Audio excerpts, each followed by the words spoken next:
है कि सोमवार की अगर प्रदोष पड़ती है, बहुत ध्यान से सुनना महाराज, सोमवार की प्रदोष पड़ती है तो शंकर भगवान कैलाश पर निवास करते हैं।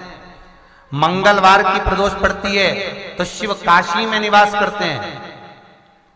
बुधवार की प्रदोष पड़ती है तो शिव रजत भवन में निवास करते हैं। गुरुवार की प्रदोष पड़ती है तो शिव गंगा के स्थल पर निवास करते हैं। शुक्रवार की अगर प्रदोष पड़ती है तो शिव नीलकंठ पर विराजमान होते हैं। शनिवार की अगर प्रदोष पड़ती है तो शिव शमी के वृक्ष के नीचे रहते हैं। और रविवार की जब प्रदोष पड़ती है तो शिव बेलपत्र के पेड़ के नीचे निवास करते हैं। महाराज ये एकादशी शंकर से कह रही है कि आपका स्थान ये नहीं कि आप कैलाश पर मिले, उस वार को, उस तिथि के दिन, उस अनुकूल।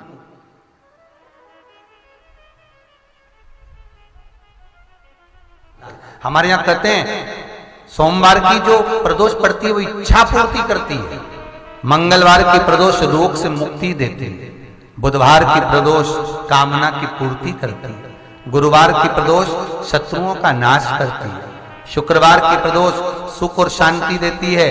शनिवार की प्रदोष संतान का सुख देती है। और रविवार की प्रदोष जो काम दुनिया में कोई नहीं कर सकता वो अचूक फल की प्राप्ति रविवार की प्रदोष करा देती है। महाराज ऐसी प्रदोषों का नियम वर्णन किया चाहिए। भगवान कहते ठीक है तू थोड़ी देर खड़ी हो। एकादशी सम्मुख खड़ी हुई। पार्वती जी ने जिस अंगुष्ठ का जल पीने के लिए लिया था हाथ में, बस पीने ही वाली थी, शंकर भगवान ने वही हाथ में जल लेकर एकादशी के हाथ में उसको देकर कहा ले, ये मेरे द्वारा निर्मित एक व्रत है जिसे त्रयोदशी के दिन तूने मांगा है, मैं तुझे देता हूं। आज इस व्रत का फल मैं तुझे प्रदान करता हूं। अब तू जिस जीवात्मा को लेकर जाएगी उसका पाप प्रबल नहीं होगा। किसी स्त्री, पुरुष, बालक, बुजुर्ग जो भी होगा जिसने प्रदोष का व्रत करा होगा वो जीवात्मा को तू किसी फल की कामना से नहीं स्वतः ही लेकर चली जाए। उसमें कोई कामना नहीं है। बन सके जीवन में 11 प्रदोष या 26 प्रदोष करने के बाद आप उसका उद्यापन कर कर विराम भी दे सकते।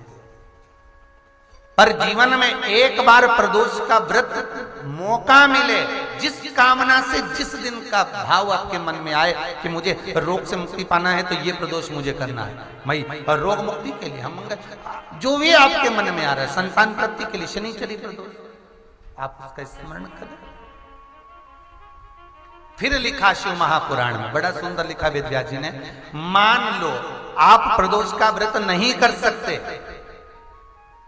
आप अगर व्रत नहीं कर सकते तो प्रदोष के दिन, प्रदोष काल में शाम का समय सूर्यास्त का कुछ पल, कुछ घड़ी के पहले से लेकर बाद तक का प्रदोष काल के अंतर्गत आप शंकर जी के मंदिर में जाकर 1 लोटा पानी, 5 बेलपत्र भी अगर समर्पित करते हैं तो संपूर्ण प्रदोष का फल आपके भाग्य में प्रबल हो जाए।